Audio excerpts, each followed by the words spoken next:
Welcome everyone. We're recording this session just for the practice, as it were.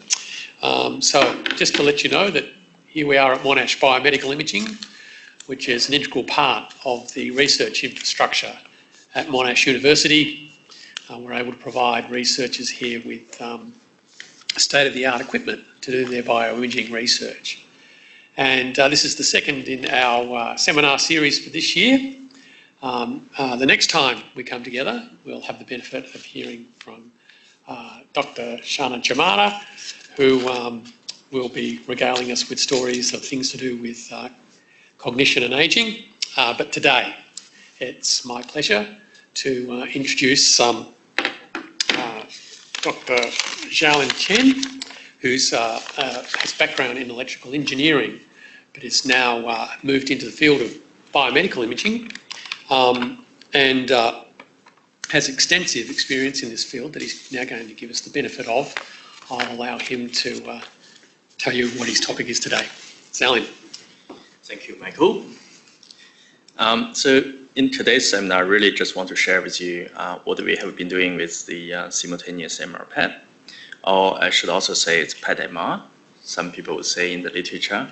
We got a paper reviews comes back, we have to change the terminology. We have at least make a consistent terminology. So some people call it PET-MR, some people call it MR-PET, just to be clear for everyone. So there has been some work to install the scanner at Monash Biomedical Imaging almost 2 years ago now. And so just want to give you a sense of this shiny new scanner being installed 2 years ago. So image on the left-hand side, you see the scanner. It's a Siemens latest generation PET-MR, MR-PET scanner. So if you really look at the components inside the scanner ball, besides conventional magnet shielding and the magnet ball, you have a gradient coil, but what is new with this simultaneous system, you get a PET camera installed here in between the RF coil and the gradient coil. And because the gradient coil has mechanical vibrations and heating transfer, so Siemens built a wall between the PET camera and the gradient coil. PET camera is very sensitive to, the PET detector is very sensitive to any heating issues you have, and any mechanical vibrations will causing a major problem for the life of the camera itself. So it's a very sensitive equipment. And when you do fMRI acquisitions, for example, you're using the full duty cycle of the gradient coil. And that will maybe make the camera a bit unstable. So that's also a reason they built this wall and make it the physical separation between the two scanners. Okay, so the critical size for this scanner is 4 millimeter in spatial resolution, but the Siemens has a resolution modeling components inside, so they did the calibration before installing the scanner. So in clinical reconstruction, we can get 1 millimeter to 2 millimeter spatial resolution. Okay, just look at a bit more details in terms of the parameterization of the system. We have conventionally the PET system running, subsystem running here, and the MR running here. So we know MR contains multiple protocols, structural functional diffusion, perfusion. What makes this simultaneous system working is really this layer in between. Okay, so everything in the middle is new to this system.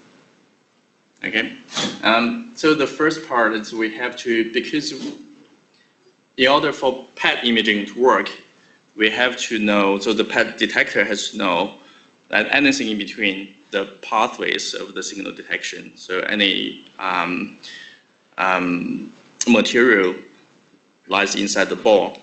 So the attenuation correction coefficients is needed for calculating a quantitative PET images. So because human bones very dense material, and you need so the PET reconstruction needs to know the tunation probabilities within that material. So MR will introduce new protocols to derive the tunation parameters and passing to PET for image reconstruction. So another set of parameters needing for PET image reconstruction is the motion parameters. We know PET acquisition can take much longer than MR. For some of our experiments, we do 90 minutes data acquisition. That requires the subject stay still inside the scanner. The radiographers will do quite a really good job to train the participants to stay still, but inevitably they will move slightly during the data acquisition. And I will show you later even small movements that will causing image quality issue in your analysis. And after that, so the PET data and MR data will spitting out from the scanner, and then the next step is reconstructing the signals together, and then correct and do subsequent analysis, right? So that's the overall flow of the PET MR system. And if you look at the strength of MR-PET with respect to PET CT, so this group, Carmelo and Mansi, they did a SWOT analysis to look at the strengths, weakness, opportunities, and the threats to compare these two systems. And they really show the weakness for PET MR is a tunation correction. Okay, MR just doesn't image human bones. That's very clear. And one of the strengths is PET MR in combination. You may lead to many multi-dimensional, multi-model imaging capability in a lot of brain research questions that we have here. And I'm going to show you one example, and I believe Shana will show you more examples during her talk. And another strength using PET MR is MR has excellent soft tissue contrast. It will really bring the image reconstruction to the next level of PET. There's opportunity to use MR-guided reconstruction for PET imaging. And a advanced analysis can be used to derive the multimodal imaging parameters can be used for a lot of neuroscience, fundamental neuroscience question, neurodegeneration. So that's being explored in the community. So in this talk, I really want to address some of the weakness and some of the opportunities we have, how we want to merge, fuse signals from the two independently acquired datasets into one meaningful and hopefully moving towards a more synergistic imaging approach. So if we look at standard simultaneous MR-PET protocol we normally run in our institute here at MBI, we have a PET acquisition. And so this is time, this is different contrast types, okay? So the green is PET, blue is MR. So with PET is really just one. You keep acquiring the PET counts during the whole acquisition, whether it's 60 minutes or 90 minutes. Just keep happening. And you're acquiring that at the same time, the MR acquisition will start and acquiring different type of contrasts. So the first one is a tunation correction component that is needed for PET tunation correction, as I mentioned earlier. And then normally all the studies we do require structural MR acquisition, T1, T2, quantitative susceptibility mapping images. And we often acquire for brain research, require functional MRI, and then we require diffusion. And in between you may have a perfusion, ASL, other type of sequences. So if we look at clearly, what are the potential issues with this acquisition and what are the things we want to address? The first one, I would say, the attenuation correction. It's just because MR doesn't image bone, we need a much better attenuation correction technique. So in the community, in the MR-PET literature, there hasn't been yet one standard attenuation correction technique. So the whole research field is moving towards to a better attenuation correction for PET MR. So that's one major area to work on. And the motion correction during PET acquisition. So some of our experiments, we do 90 minutes acquisition. And even though we try our best to maintain the participants stay still, but there will be definitely some subvoxel or 1 or 2 voxel movements across the acquisition. And another one is the general concept of merging information, how we do analysis, how we do reconstruction. So currently Siemens provide this solution of simultaneous MR-PET system. It's hard, in terms of hardware, it's integrated, right? But in terms of software, it's not. So the major effort in the community now, in the research field, is how you can bring the two data sets into one, how you can fuse the information from one and to deliver a better, as a one simultaneous imaging modality. So that's a part of the from simultaneous to synergistic imaging research. So the outline of this presentation is the first item I want to talk about is MR-based attenuation correction, how we did some work to improve attenuation correction in this area. And the second one is the motion correction for accurate PET MR. And then I will show you some deep learning based technique. I saw Kamlesh is sitting here. So in the later of MBI's seminar series, he will give more details in this. This is just appetizer. And the joint image acquisition, reconstruction analysis. I will share you something on that as well. So if you look at the different contrasts in MR for attenuation correction purpose, right? So this is MR. You have Dixon, which is water fat, T2, different T2. This is fluid attenuated, T1 sway, T1 contrast, EPI. Within all of them, there is no bone signal. There's no bone information. Yet, we have to derive bone for attenuation correction purpose to derive this quantitative PET imaging. Okay, so that's a major problem. You see, bones are all dark. There's no separation between bone and the air cavity inside the brain. And for attenuation correction purpose, the attenuation coefficients for bone is very high, for air is 0. So that's a major problem. So, and again, to look at this contrast, this is CT. You see clearly the bone very nicely imaged here. And T1, it's not. You see fat, but not bone. T2, again, not. UTE, so that's the most closest one.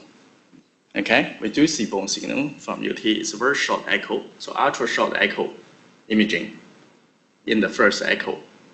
We can start to see bone signal. And UTE2, bone is gone. Fat, water, nah.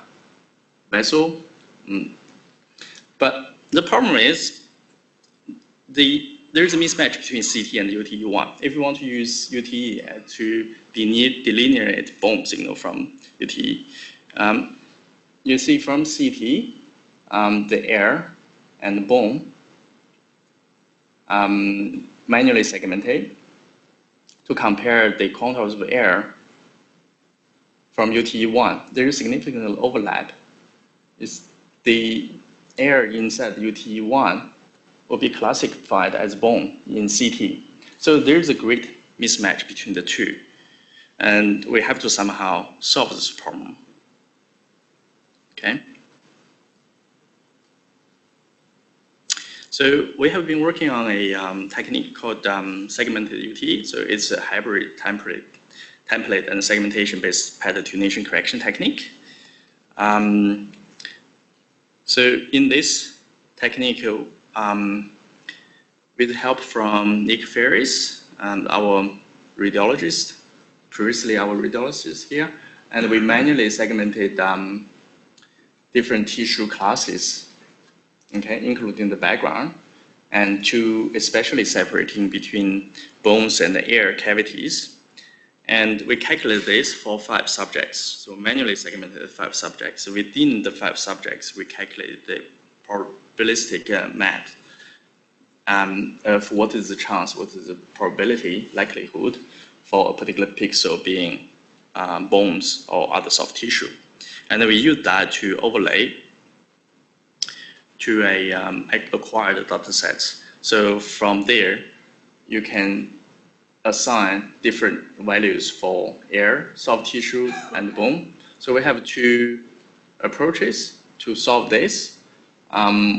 We can assign continuous bone values for attenuation correction, which is the R2 star based technique published in this paper. And we can use a fixed value. So the fixed value is what you get if you use Siemens solution. So the attenuation coefficient is 0.151, so linear attenuation coefficient. Okay, and we have compared this technique with other techniques in the literature. So the first column is reference. You get different orientation, different look of the reference. It's manually segmented. We use manual segmentation as a reference in this case. We got Siemens solution, so that's what you get from the scanner. That's a attenuation map you see from the scanner. This is called pseudo-CT. That's a very popular technique from UCL, University College London. They rest MR to a CT, and then calculate the bone map from the CT. And then these 2 are ours. So compared with the reference and manually segmented, we believe the 2 techniques we developed is closer to the ground truth.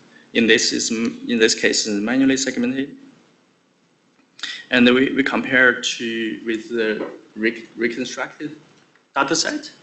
Again, the first column is the reference. So this is FDG PET. This is UTE, pseudo-CT for attenuation correction, and these 2 columns are our technique. Yeah. So with UTE, you do see significant normalized error. So sometimes up to 20% globally. So that's bias instead UTE correction. With pseudo-CT, it's better. However, there is overestimation around the cortical layer on the surface of the brain. And our technique shows better image reconstruction, overall less reduced reconstruction error. Okay. So I want to move to the next topic, motion correction for PET quantification. As I mentioned before, the motion is one of the major issues inside PET MR. And because we have an MR acquired during PET acquisition, so that brings a new opportunity for PET motion correction, right? How we can use MR information to correct the PET motion correction for the motion artifacts in PET images. Just as an example, you see the image on the left is motion corrected data sets, and image on the right-hand side is motion corrected. I think it's quite evident that the motion correction shows a much better image quality after applying the motion tracking and the correction. So in terms of motion correction for MR-PET, it contains 2 components. The first component is inter-MR sequence motion. So that's head motion between T1, T2, for example, between EPI volumes. And then you have intra-MR sequence motion, for example, within your T1. We know T1 acquisition or T2 acquisition can take 10 to 10 minutes. If you don't use parallel imaging, it can be 5 minutes, even you use parallel imaging. So you can't guarantee there's no motion happening within that scan. So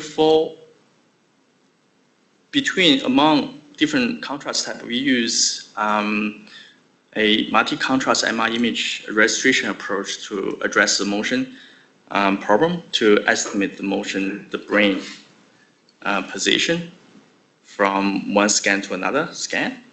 So the challenge is you have different type of contrast, right? You have to somehow register the different contrast, and the field of view for different contrasts is also different. And the voxel size, the resolution is different. And some of the scans, you only have a partial brain coverage. And some of the scans have great distortion, like a EPI, fMRI acquisition. So you need to take all those into account to have a robust solution for registration of different MR contrasts. So this wouldn't be a problem for MR alone acquisition, so there's no need to do that. The most image registration problem you're doing is really just register your functional MRI to T1 and to overlay the activation maps on top of that. So that's a lot simpler compared to registering multiple image contrasts and get accuracy within PET voxel resolution, for example. So the first step to do the image registration is to pick up a reference image type. So in this particular case, we use T2 as a reference T2 contrast, and all other image contrasts will align to T2, and any differences you see are due to motion. And for EPI acquisitions, they will align themselves like what you do for fMRI acquisition, and then realign to the reference. So any differences among EPI volumes and between EPI volume and reference will be motion parameter. Okay, so that's basically how we track motion for among scans, right? So we have structural acquisition. We align to T2. If we have EPI, fMRI, we'll align themselves first and then realign to T2. So for intra-MR scan motion modeling, that's a bit tricky because we don't have MR information in this case. So there's a published work using LISMO PET data, and then you can calculate the motion parameters from LISMO data. The LISMO data is been to 2 seconds time interval, and once you've been into 2 seconds time interval, you can calculate the PCA, principal components analysis of that time series. If you find a significant variance, that's due to motion. So that's the assumption of this data-driven approach. And we tested this approach. This is the inter-MR scan motion results. So between scans, with MR image registration approach, we can see the different phantom position. This is the brain phantom, 3D printed brain phantom. We can see a different location, and we can estimate the mean displacement across the phantom location. And that's the different scans. This is bold, this is structural, again, structural diffusion. So really a variety of scan contrasts. And this is the intra-scan motion result. So you can see from here, so that's within T1 acquisition, the MR motion tracking technique wouldn't give you any motion parameters. But if you use the PET data-driven approach, you can identify the motion, where it's occurred. And in combination of these two, you get a complete motion correction strategy for the PET MR. So this is one result we got. This is phantom result. We have a non-motion corrected data set. And to compare with the motion corrected, fully motion corrected, also the attenuation correction map is realigned. You see the image quality, the sharpness is much improved. And in comparison to the reference, the motion corrected image shows very close image quality. And we tested this in 10 subjects. And these 10 subjects, one of the cohort we've been acquiring using the PET MR.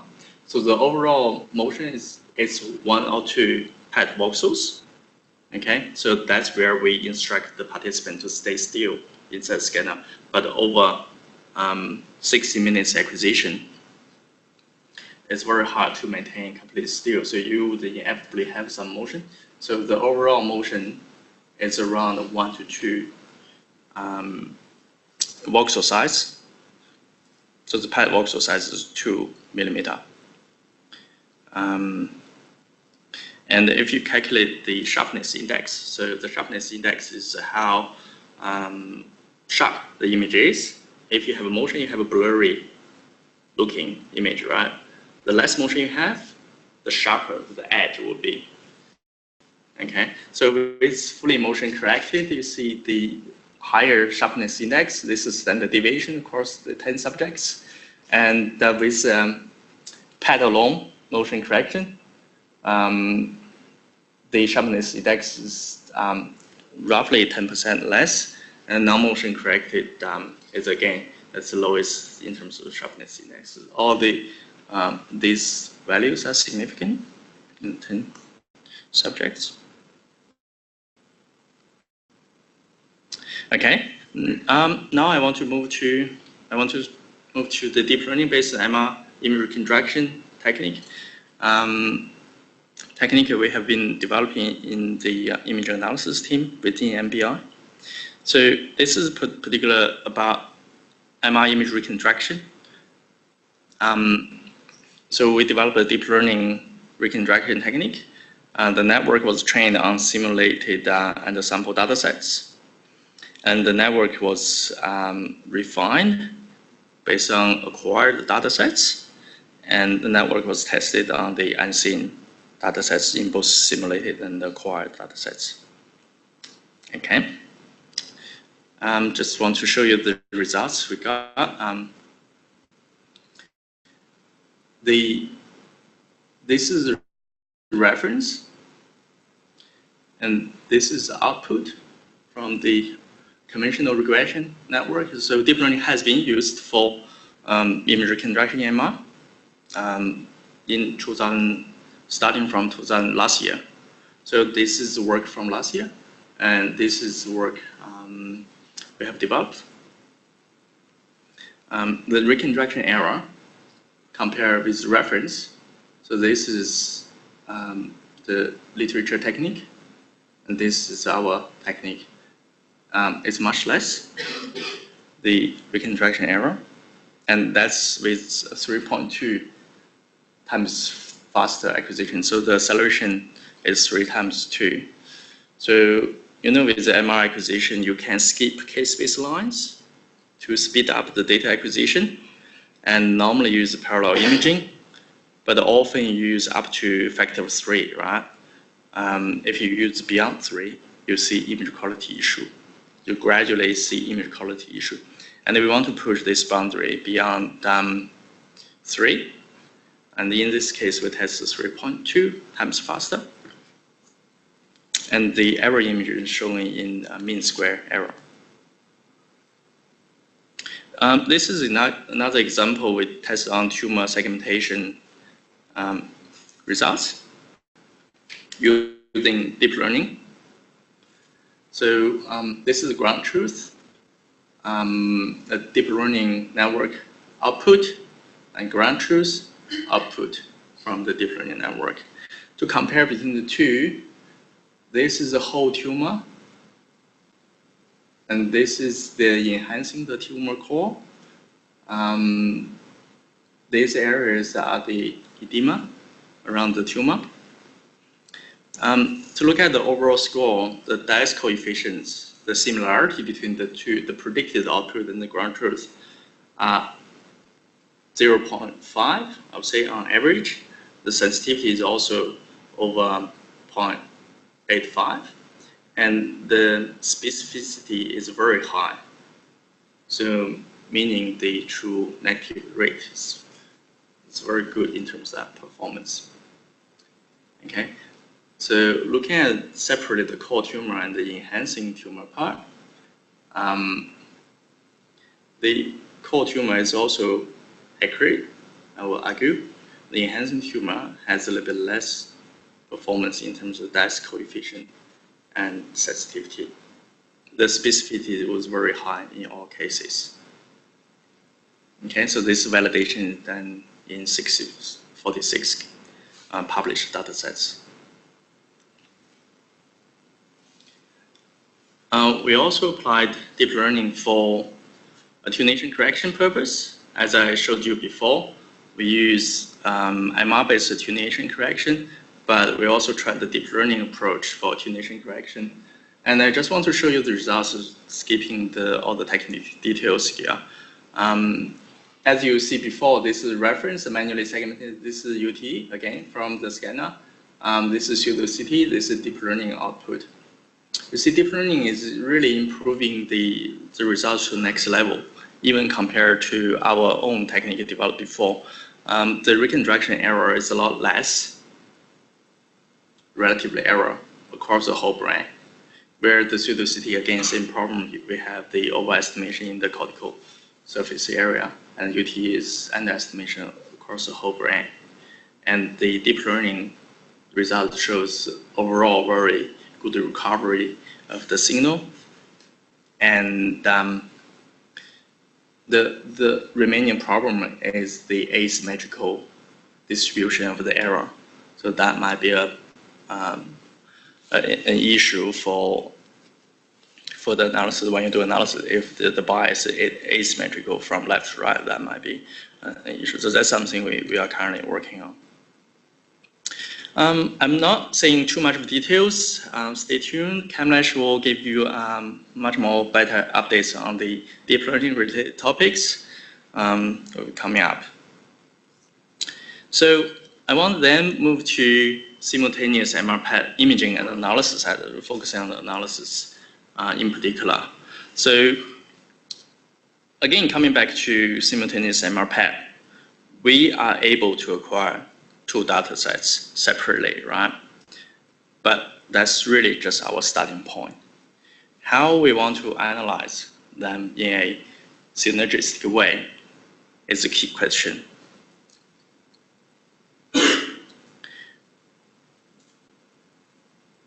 Right, so I want to show you the some results we have been working on is joint MR-PET image reconstruction.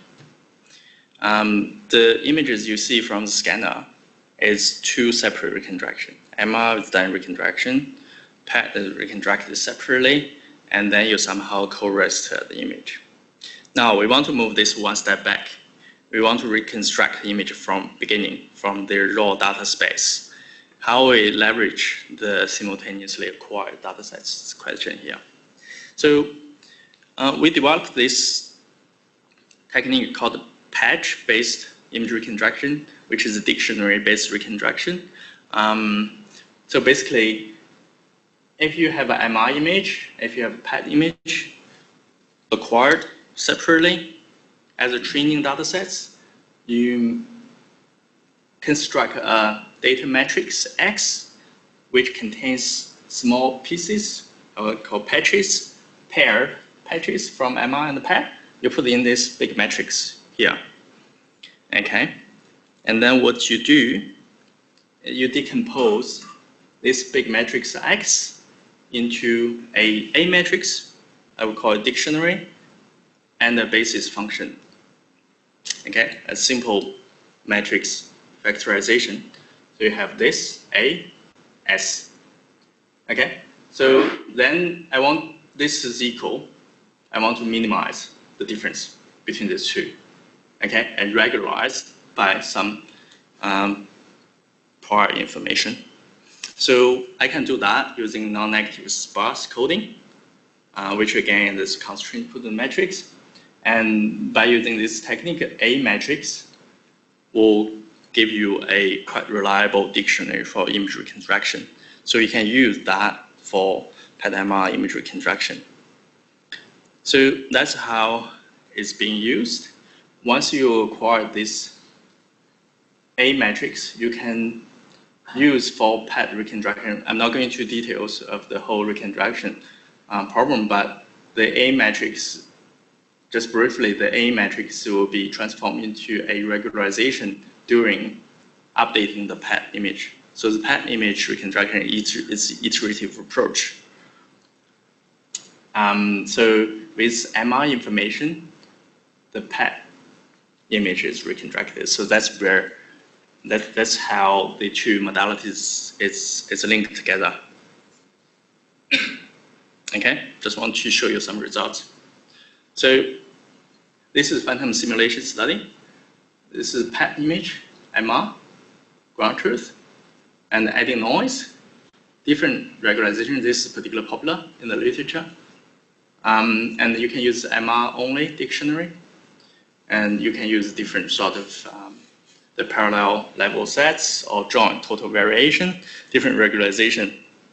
And this is our dictionary-based approach. We see the image quality in terms of PET reconstruction is closer to the ground truth. And this is in vivo example. Again, PET, MR, noisy image. Again, this is real data, but additionally we add more noise.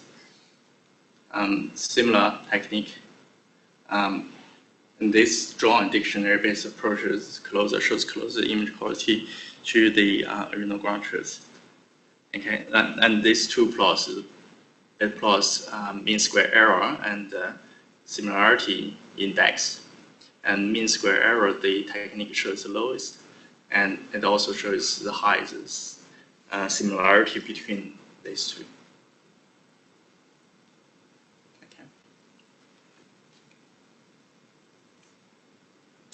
Okay, so that's about joint image reconstruction. I want to show you this acquisition but very briefly. Shana will introduce a lot more details on on how you can leverage the two modalities into together.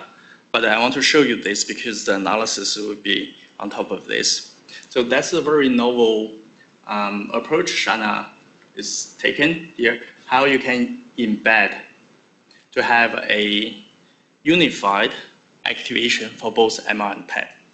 Okay, so for MR, when you design fMRI paradigm, you consider the activation, rest activation, a task fMRI, but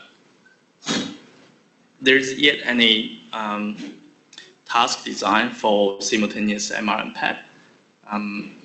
So Shana developed this activation paradigm for both MR, so that's more like a conventional MR-PET activation, and also at the same time we can get an activation for PET acquisition using constant slow infusion protocol.